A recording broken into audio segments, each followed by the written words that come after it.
Good morning and grand rising to all of you out there. Happy Friday. Welcome to the Morning Update Show. I am your co host, Trey Holiday. And as you can see, I'm at Holiday Studios today, but my co host, Big O, is still there in the studio making things happen. Good morning, Big O.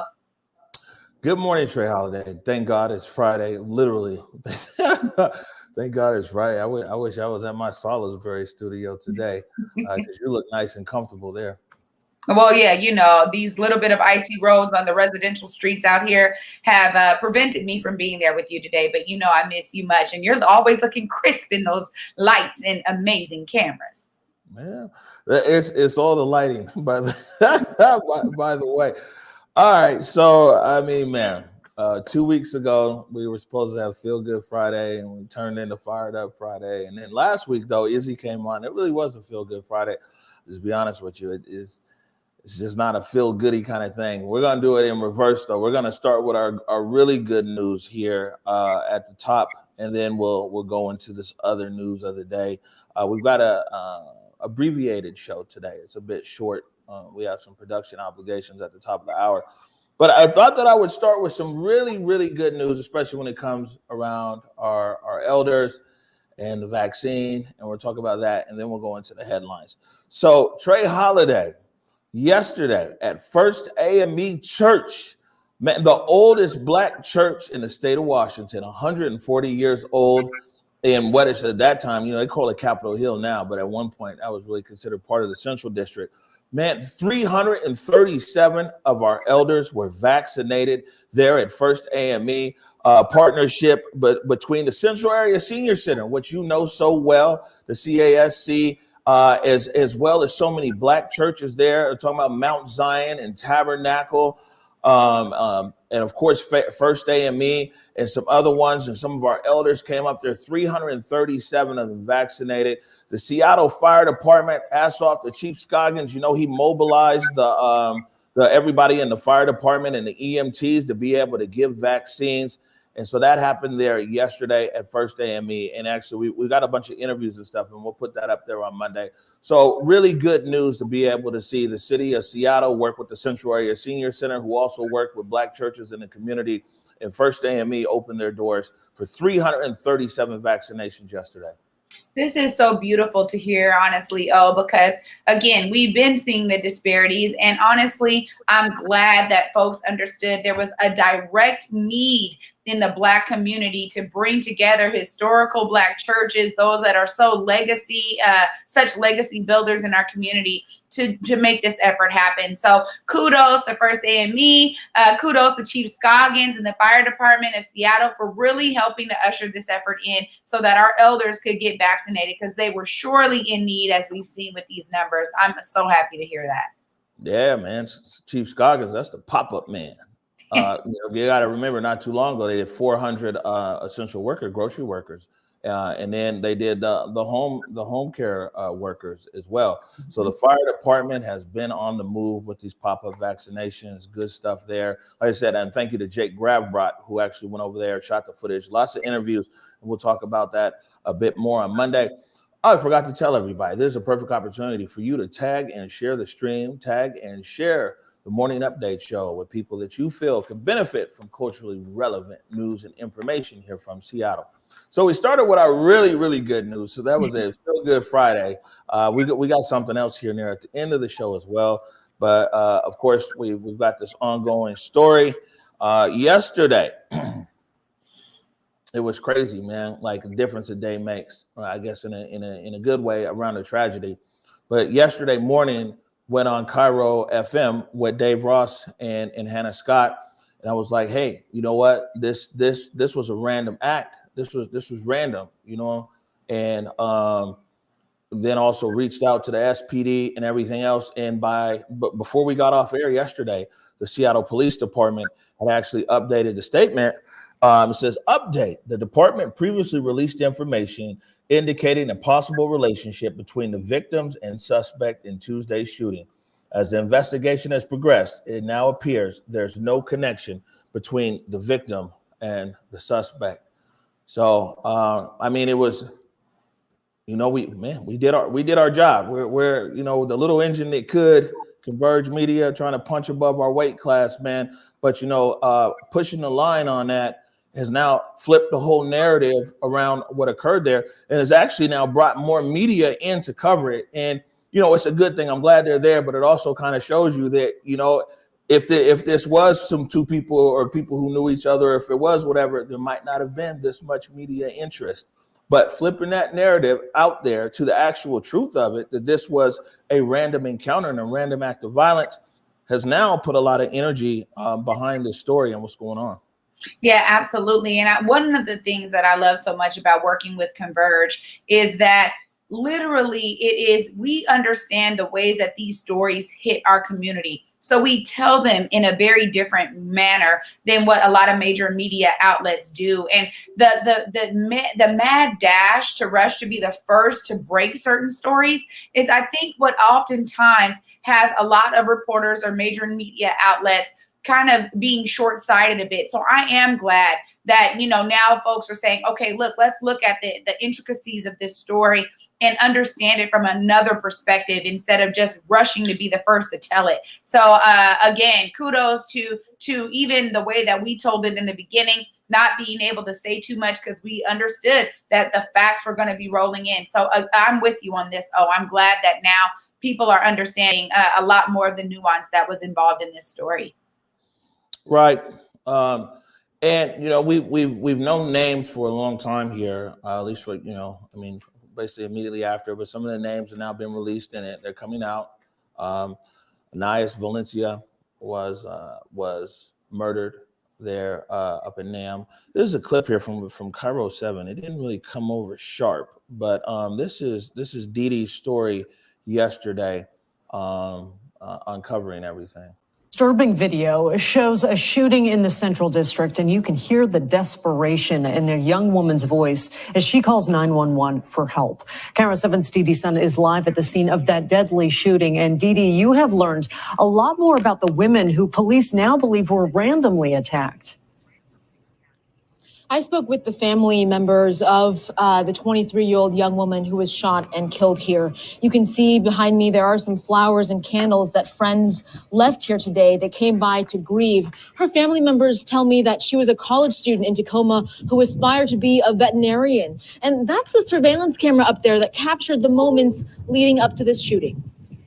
We heard the gunshots. The first round of gunfire is captured in this call. 911, what is your emergency?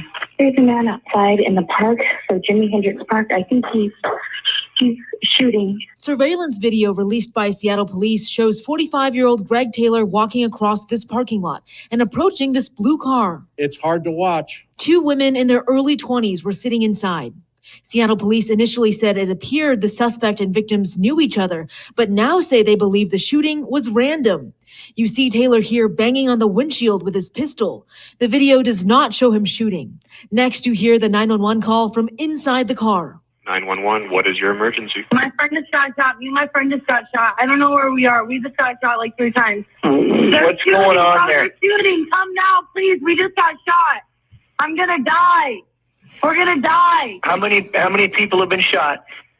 2. Please come now. My friend is dying. 23-year-old Anais Valencia died on the way to the hospital. Friends came by the scene this afternoon to drop off flowers and grieve. Omari Salisbury, who runs Converge Media, says the two women were at these apartments to pick up a friend who is the son of someone he works with. This young man was walking out to that car, forgot his laptop, went upstairs to get it, and that's when the gunman shot up the car.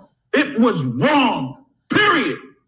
Body camera video from SPD shows the next moments after officers arrived. Just fire the shot. The video shows Taylor approaching officers. Drop the gun! Drop the gun! Put your hands up and drop the gun, Seattle Police! Police slowed this video down to show the gun in Taylor's hand. They say he opened fire first. Drop the gun now! Drop the gun!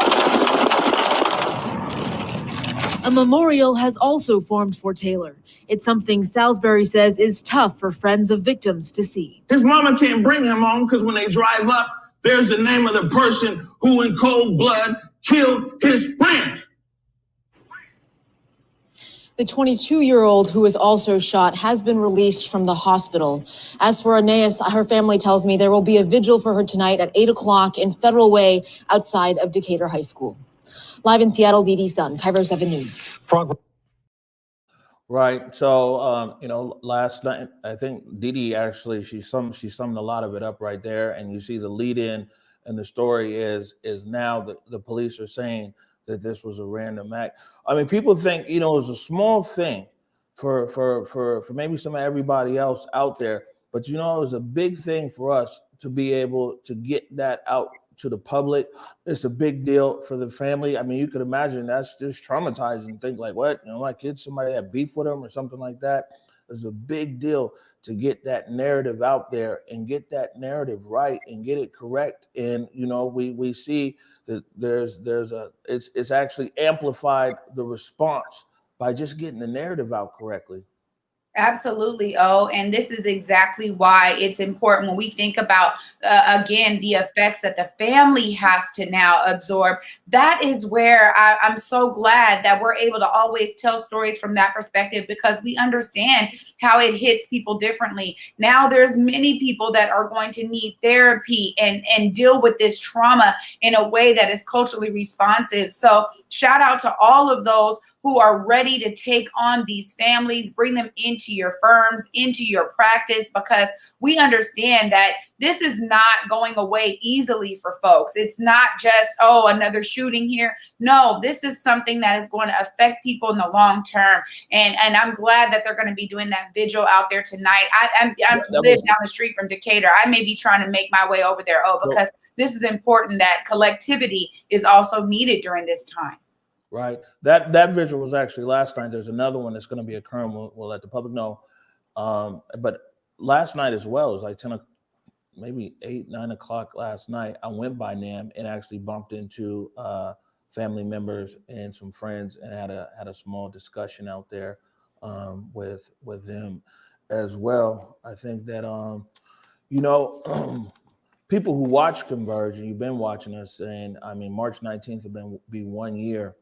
And it's crazy because in some of our early episodes, we've talked about violence in our community, and we've covered violence in our community. So this is, unfortunately ongoing for us.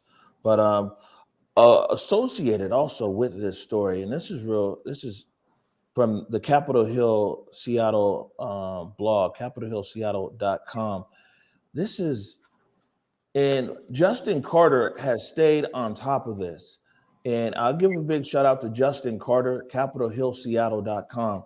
Suspect shot and killed by police in Central District was maintenance man with history of threats at Urban League Village. Now, I mean, again, a lot of this stuff is stuff that we've known, we've known, but we're waiting for things to come out.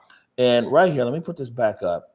Says here, Coast Property Management, they're based in Bellevue, the regional company that manages the Urban League Village. This building is owned by the Urban League, and I want to address something with them here after this. Urban League Village Affordable Apartments tells Capitol Hill Seattle that suspect Gregory Taylor was a resident and had worked for years cleaning and keeping our grounds tidy. Quote, "We are heartbroken about this tragedy. Our thoughts and concerns with the individuals involved and their families," said a statement from Susan Pickering, Chief Operating Officer at Coast Property Management. "We are limited in what we can share out of respect of privacy of everyone involved, but we can confirm that Gregory Taylor was a resident at the Urban League Village. He also worked at the building about 5 hours a week, cleaning and keeping our grounds tidy, which is a role he had when we took over management property in 2018. So, I mean, like I said, this is some people in the neighborhood have known and everything else that, lived in the building. Maintenance was actually worked there. And, there's been a history of incidents. And, what's interesting, and I want to, if you could solo me, Nikki, please. I want to reach out directly to the Urban League of Metropolitan Seattle, the Seattle Urban League, who owns the building, the Urban League Village, and the building that NAAM, the Northwest African American Museum, is in. Members of the media have been trying, and different people, residents, community members, have been trying to reach you, the Urban League of Seattle. No one's gotten any response. No one has gotten any statement. The Urban League is currently deferring people to an agency in Bellevue, this property management company. Urban League, I'm requesting you to please get back to members of the media, get back to members of the community. You own the building.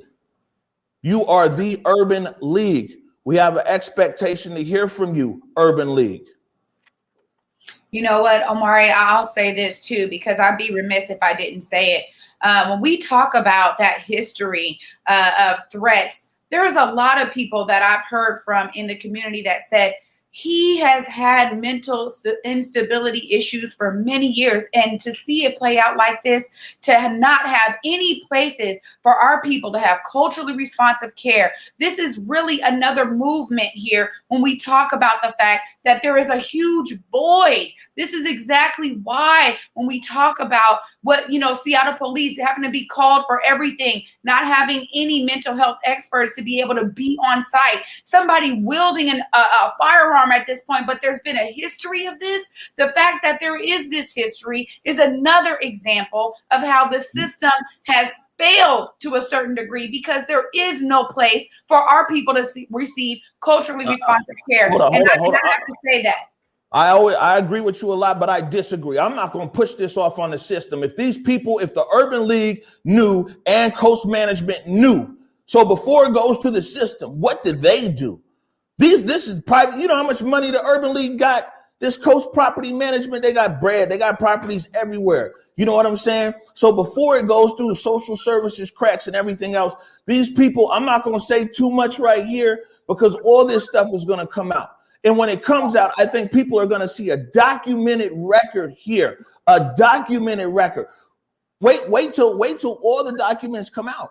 Wait till these people who live in the building are comfortable to talk directly on camera, and they'll tell you how many interactions there were. They'll tell you how many times they communicated with property management, how many times they communicated with the ownership, all of these other things, man. You know what I'm saying? So before the system even failed, these people knew this wasn't. It didn't like dude just walked across. He didn't live in the building and didn't work at the building and just walked over there. Them people knew. That's why I'm saying we want to hear from you, Urban League.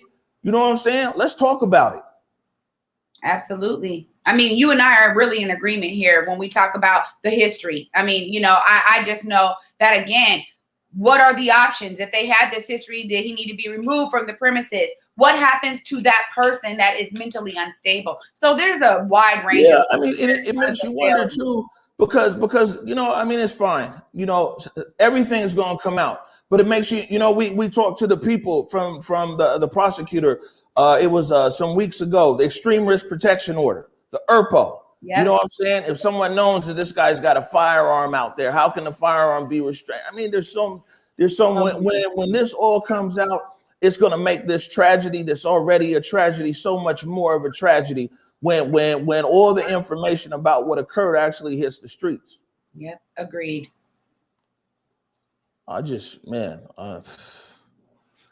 a lot. You know what I'm saying? It's a lot. One thing I want to say too is that I think, me and you have some unique voices here, because we're always talking about the fact of how it's felt in our communities. Like this right here, these two young victims, I'm so thankful that one was able to walk away from the hospital. But the one who had to lose her life in this tragedy, I'm really hoping, again, that just like you said, as all of this evidence comes out, as the history comes out, as people in the building begin to speak up about what they've experienced, that we really start to see how can we change this overall, because there is a way to prevent these kind of harms from happening in our community. There really is, and it's unfortunate across the board, 100%. Yeah, people talking about a lawsuit's going to bring some stuff to light. Yeah, I bet. This is what I'm saying. This crisis, man. I used to do crisis management communications for countries. Yeah. Get out in front of it. That's the information that I want to give this Urban League, this free advice that I'm gonna give y'all to the Urban League and to this what's the name of this property management company here? So I can make sure in coastal property management, get your ass out in front of the issue, come clean. You better put it all out early, this crisis management, because believe me, you know what I'm saying? This ain't gonna go away. We ain't gonna let it just go away. Get your ass out in front of this issue, Urban League, coastal property management, get it out there, because you know what? If we gotta drag it out, it's gonna be worse for you. That's right. And really, the Urban League has an opportunity right now to really address the community, address the public. This is it's unfortunate that they haven't already, but you're absolutely right to put that demand out there for the Urban League. And hey, as Omari said, you know, right here on Converge, if you guys want to come to a culturally responsive news source, we're here. Yeah, we're here for you. We're here. For matter of fact, you should start here. You should be intentional in your communication, and you should start right here. How about that? We here for you. You know what I'm saying? It's cool. I'm gonna go ahead and tweet it out. Maybe some people can support me. Maybe we can hear from the Urban League today. You know, we want answers. Community wants answers. The city wants answers. Family wants answers. You know, man, the buck stops right there at the ownership. Let's start there. Let's work our way down. You know, also reaching out to Seattle Fire and Seattle Police to see how many times that they respond over there. You know, but this is, man, we want to know. I know we got to put in all these requests and everything else, but Seattle Fire Department, Seattle Police Department, how many times did you respond over there? Were any of you aware of this person, of this individual, or his actions? So, you know, this, we're going to take a break. We'll be right back. I did it for the city, I did it for the love, I did it for the people, I did it for us. Back on this rap ish, I ain't even broke a sweat, homie, this practice. Pondering my next move, staring at my track list, hope I ain't miss my window. Praying like a Baptist, Seattle's own, tired of this Game of Thrones. They made a list of the best rappers and guess who wasn't on? While the disrespect continues, I'm steady packing these venues.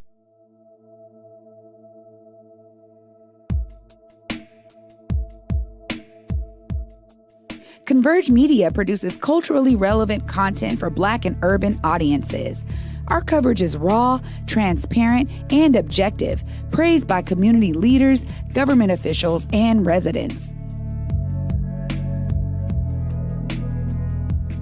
Support Converge Media today via Venmo, Cash App, or PayPal at Converge Media.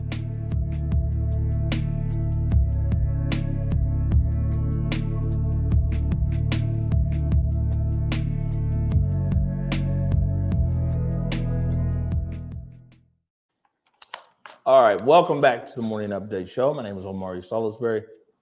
And I am Trey Holiday. Man, okay, so I guess we had Fired Up Friday, then we had a Feel Good Friday. Today's just a funky Friday. It's a funky Friday, man, for sure. I gotta bring back out the funky meter. People ain't heard the funky meter since the days of the protests out there talking about how funky it was. Man, I guess shit, I'll just keep it real with the audience. I mean, this is just difficult. You know, we got this running show here. Everything's put together. Today, producer Nikki Barron put everything here. All these clips are here. All this stuff is here. This is difficult, man. And, you know, I talked to somebody earlier today, and I said, this is a good time right now for Seattle to have an honest conversation. This is what, you know, in every crisis, there's an opportunity. And maybe out of this tragic crisis right here, there's an opportunity for us people here in the Emerald City. Take off these rose-colored glasses, man. Let's have an honest conversation. Look at all these things that intersect right here around this situation. Right here. We're talking about gun violence. We're talking about mental health. We're talking about housing. We're talking about job. I mean, there's so many things right here. Why not take an opportunity? And, you know, people be talking, but a lot of Seattle's in the echo chamber, and it's crazy because, you know, people get to talking and it echoes, and then they think that they talking to everybody and for everybody. but they in an echo chamber. And don't nobody sit here and know how to just have honest conversations about things. Let's have an honest conversation about things. I mean, man, it's crazy, right? Because you got a lot of leadership in the city who's so scared of Twitter blowback that they just don't call things right or wrong. They become accustomed to pandering. Oh, well, what will these people think? That's why people they lose so much respect for so many of our leaders. It's okay to just be like, yes, this was right, this was wrong. Man, something might change. Hey, man, I thought it was wrong at the time, but now it's right. That's okay. People actually respect that. Like, oh, man, this person's open-minded. You know what I'm saying? They got more facts. They were able to change their position and some of everything else. But it's like we're being led by social media.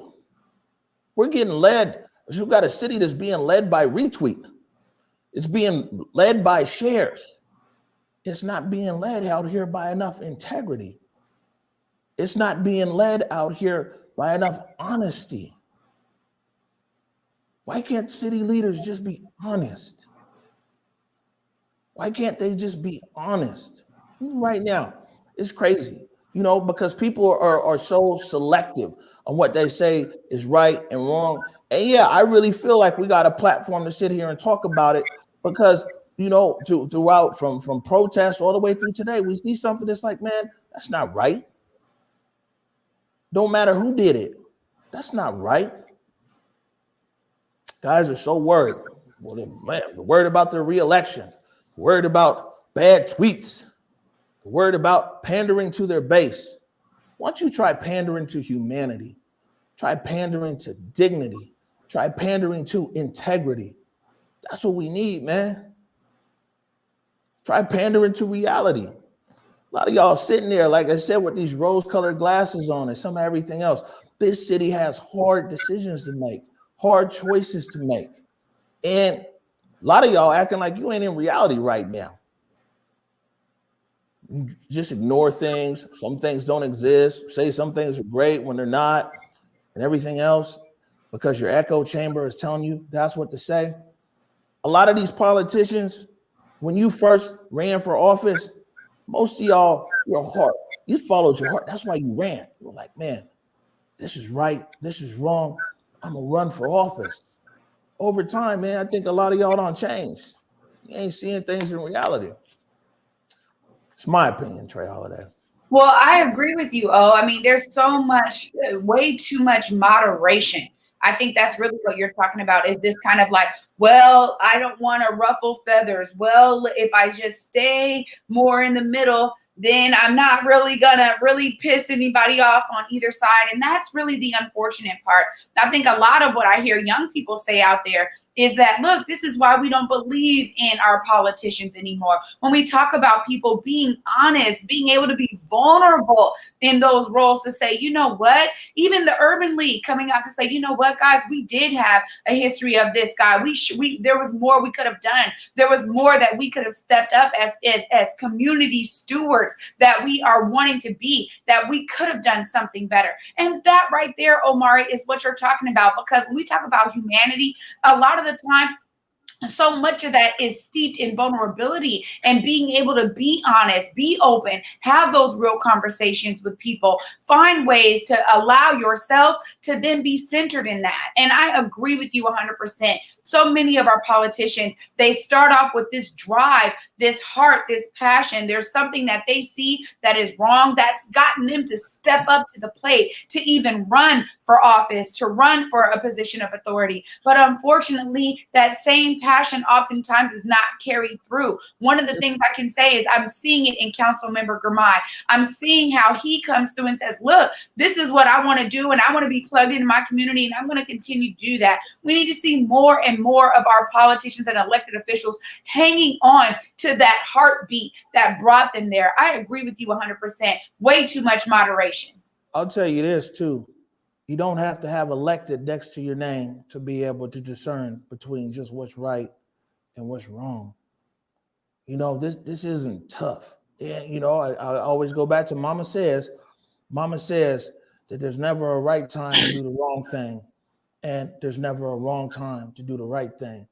And this lack of accountability, this pandering, this lack of transparency, it don't stop at City Hall. This goes into our community organizations. A lot of our community leaders, maybe they worried about protecting their grant, the taxpayers' money in most cases, by the way, the taxpayers' money. People worried about protecting their grants, protecting their optics, protecting this and that. And who loses?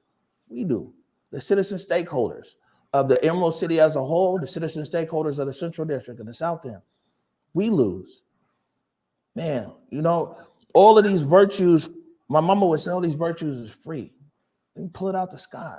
Pull down a little bit of integrity, pull down a little bit of honesty, pull down a little bit of discernment, pull down a little bit of understanding. It's amazing to me.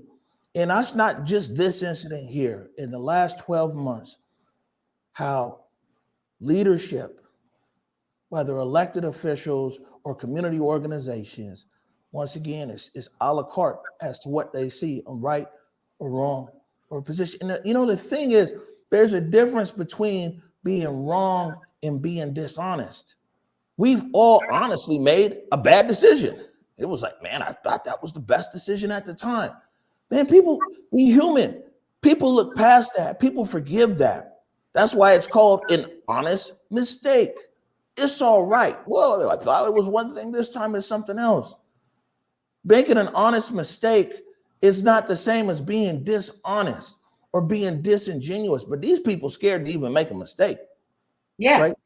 Yeah, no, you know what? You're just really speaking to so much of what I believe has caused so much division. I am looking forward to a new era, not only in the Black community, but in the greater Seattle region and greater King County region, where we have more and more collectivism, because you are right about the a la carte. And you're right about like, hey, well, this is what this funding allows me to do, or hey, this is what the people that continue to donate to us, this is why they like us to stay in this lane. All of that kind of eggshell walking has not really benefited us. And this is why we talk about how things need to begin to interject, because there needs to be some real progressive movements happening on the ground. Because honestly, this way has not been working for generation after generation. It isn't working then, it isn't working now. And ultimately, there is a new way that we can usher in with regard to collectivism. Like you're saying, the humanity, the understanding, building trust and relationships, being vulnerable, being held accountable when we do make bad decisions, or when something does blow up emotionally. How do we atone for that? How do we ensure that, at the heart of this, that really we are wanting the greater community to be served here? And honestly, that's what I'm not seeing enough of. Oh, I agree with you 100%. Man, it's time for some courageous action by our elected leaders. It's time for courageous action by community organization leaders. It's time for courageous action by members of our community. And we need to be courageous. We need to be honest. We need to be intentional. This was what required here. And maybe people just need to start hearing that from the ground up. You have an expectation that it'll come from the top down. This is why we've elected people, or this is why we've put people in positions to run these organizations and things like that, because we're expecting leadership and leadership communications and qualities to come from the top down. Ladies and gentlemen, we said this back during the CHOP, that I think in the city of Seattle, the leadership really just has to start on the street level, man. We can have no expectation, none. We can have no expectation for people to just step out boldly and be like, man, this is right, this is wrong, this is, it's not here. And the longer that we go pretending that it is, the longer that we go being led with all these people with rose-tinted glasses, the longer that happens, the longer we're going to see the decline of our Emerald City. You know, Trey Holiday, we say it all the time here on this show. If people don't believe it, because, you know, there's this talk out there, and then there's people who are willing to make the hard decisions. And even when you talk about the political side, my friend, Democrats been in power here, what, 30 years, 40 years in Seattle and in the state house. We've seen a constant decline in our community. You know, I mean, it's a lot of people wearing these rose-colored glasses in City Hall, legislature, even people in our community who've worked against our own best interests, trying to tell us it's all good. Mm-hmm. Absolutely. That's why we have some real work ahead of us. And when we think about this precipice we're in right now, I always think of this kind of zeitgeist, this sign of the times, that right now we're in a transformational period where we have the opportunity to bring in the voices of the many, to start to cement ourselves in real, honest relationships, in building that trust, in making sure that we're connecting with people. Because you're absolutely right that this isn't just about leadership, and whether it is elected officials or at an organizational level, it's about each individual. That's what we saw. It was people coming out to say, look, I can no longer just be in my house and listen to this or absorb all of these disparities. It really is about all of us. And I agree with you about the ground game. It's something that I am passionate about to no end, because nothing gets done unless it's being pressed to get done. That's what we see. The top-down approach hasn't really worked. And I talk about that often in my work, that it really is about the collectivizing, and it is about the people power. Ultimately, we do have the power to change this when we demand for change, when we demand for vulnerability, when we demand for folks to be able to call right, and wrong, and really stop standing on these moderate levels that allow you to kind of play whatever side you need to play, depending on who's in front of you. It's important that you think about yourself in terms of the integrity that you brought to the position that you have, or bring to the work. If you're an individual out here working in Seattle, working in King County, think about yourself. I always say, you want to be able to do good work so that when you go home and you look yourself in the mirror, you can say, you know what, at least I'm utilizing my life force, my voice, my vote, my sense of authority as a citizen stakeholder, that I'm utilizing that power to really bring about some effective change. So I mean, it is on all of us. We can't just look to any one leader. That hasn't even worked before, because what do? The leaders get killed off. So we really have to be responsible as citizen stakeholders. That really is about all of us. Yeah, I mean, people just gotta have a willingness to just tell the truth. Yeah. I remember when we first moved down here in the Pioneer Square, it's Pioneer Square Studios, and I did a story on a business that was down here, and looked like they were going to go out of business. It was crazy. It was a dangerous space. You know what I'm saying? And it was a dangerous space. And, you know, I posted about it, and all these people like, oh, you're lying, downtowns, whatever. And you know that they're here at night, and sometimes during the day, we escort our people to the car. It really is dangerous. And I mean, there's actually been a few people murdered and stabbed right over there, Occidental Park, and some of everything else. This is only someone with these rose-tinted glasses would be like, oh, you're lying, it's this and that. It is. So let's just tell the truth about it, and let's address it. But instead of something as small like that, of being like, man, you know what? This area, dangerous at times. Let's figure out how to address it and everything else. Instead of people just coalescing around the truth, they fall back to pandering to their different bases. And whatever their different bases are telling them, like, oh, no, it must not be that, you know, Omari's lying, it's not dangerous. It is. I grew up in the hood. I'm gonna tell you, you know what I'm saying? At times down here, it very much can be. But something that small, Trey Holiday, people just be refusing to just see reality for what it is, come together and see how we move forward.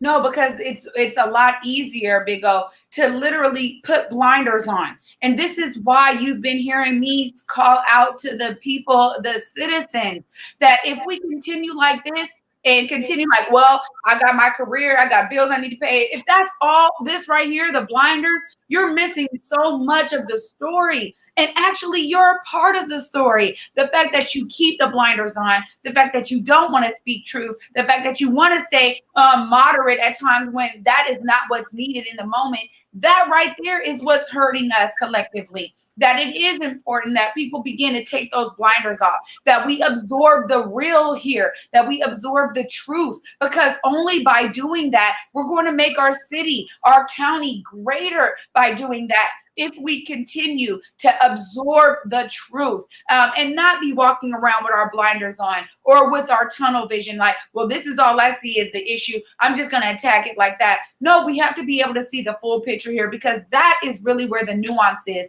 Just like how this story is continuing to unfold, we're seeing there's going to be more and more facts that come out, because absolutely, you're right, that it is in the nuance that we get every single thing. And when we do that, we're able to make a better choice individually, which then, as we continue to do that, all of us as individuals, then there is collective better choice making that is happening for all of us. And ultimately, I'm encouraging people to do that. Man, take the blinders off. I've been saying it. If you are not already involved, if all you want to do is be at home and, moan and complain about, well, the system or this or those people that or those people this, unfortunately, that's not helping. If you bring your voice to bear, you bring your time, talent, and treasure to bear with regard to changing these disparities, to changing these narratives, then we're going to be able to see change. But it really is in all of us, man. And we cannot be thinking that, oh, it's going to be them who do it or them who do it.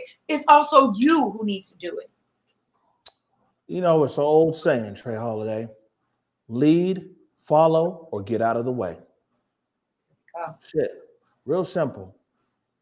So, to a lot of our elected officials, no, not all of them, to a good number of them, to a lot of these people leading these organizations in our community, lead, follow, or get out of the way.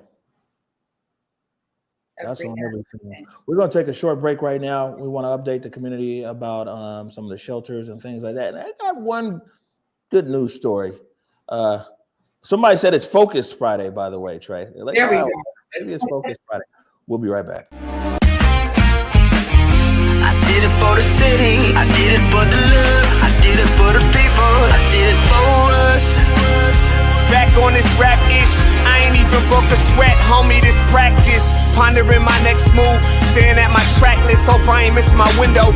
Praying like a Baptist, Seattle's own. Tired of this Game of Thrones. They made a list of the best rappers, and guess who wasn't on? While the disrespect continues, I'm steady packing these venues.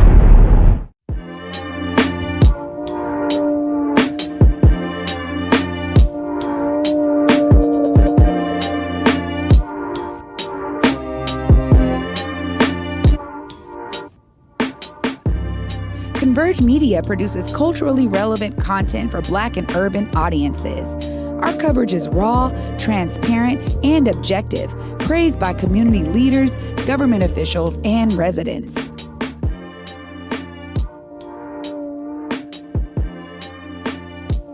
Support Converge Media today via Venmo, Cash App, or PayPal at Converge Media.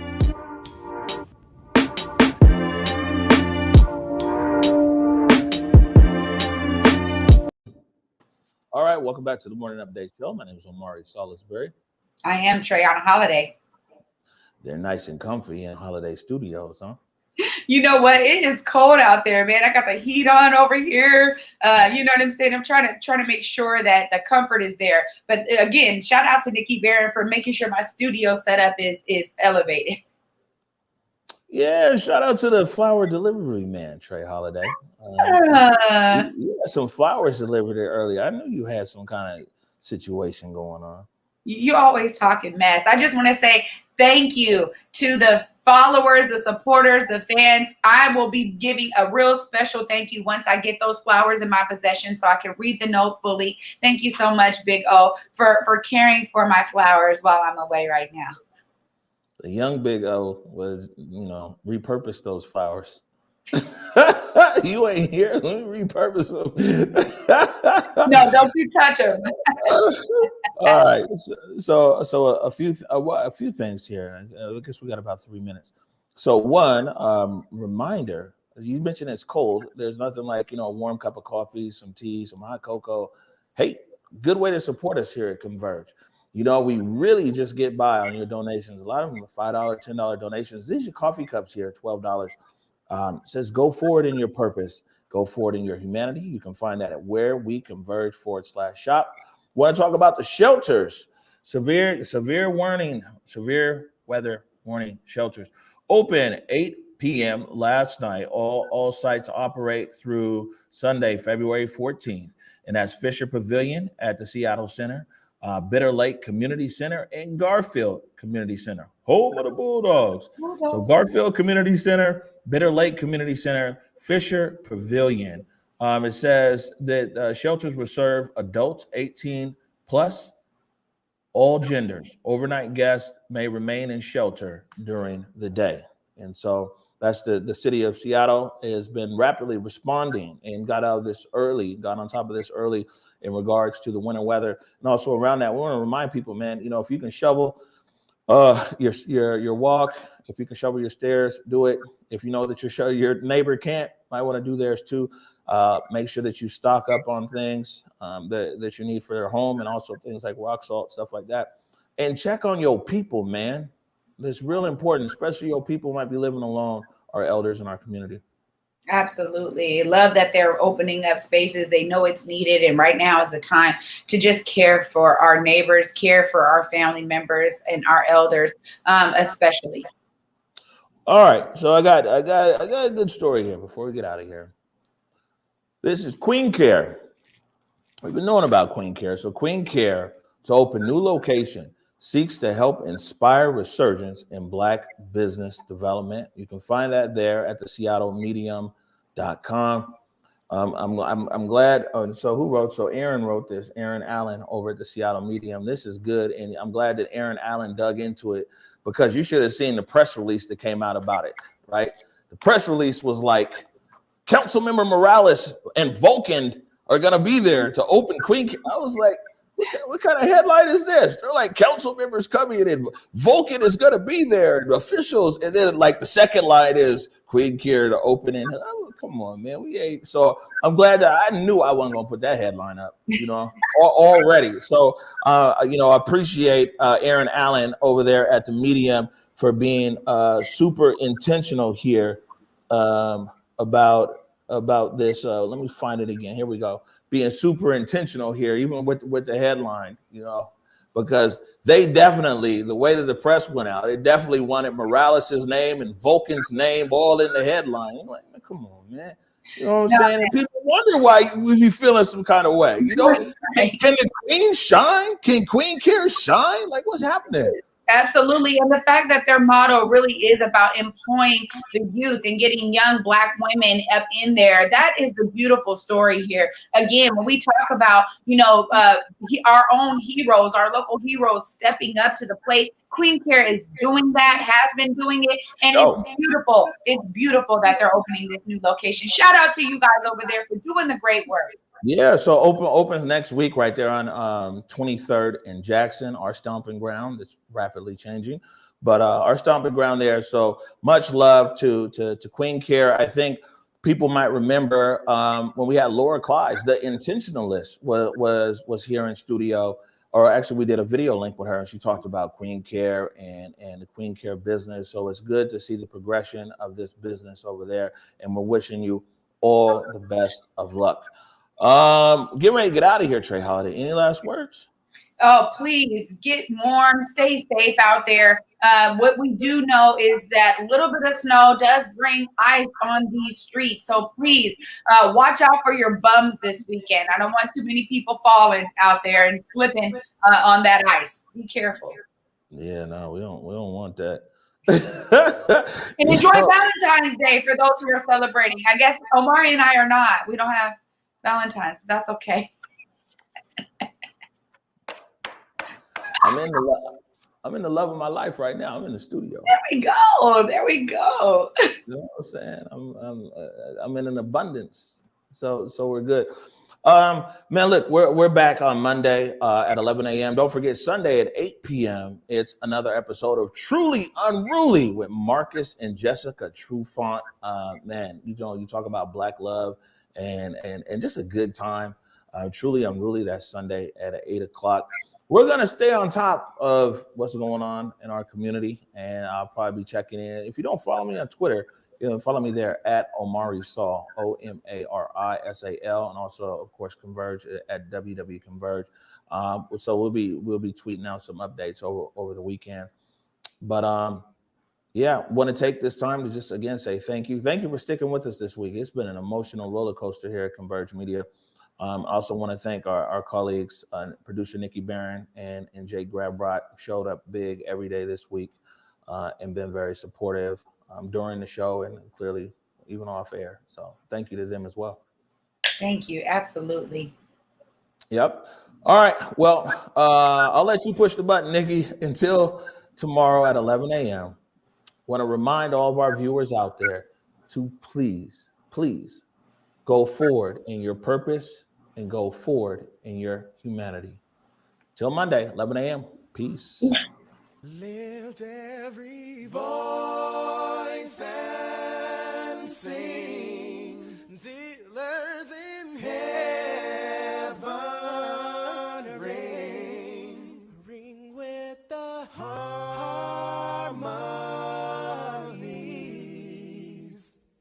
of liberty. Let our rejoicing rise as the listening skies. Let it resound loud as the rolling sea.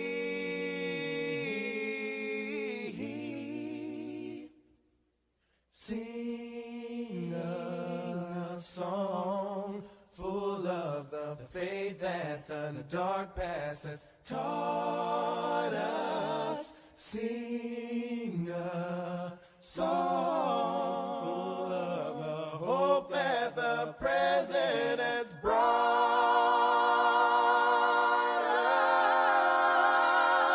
us.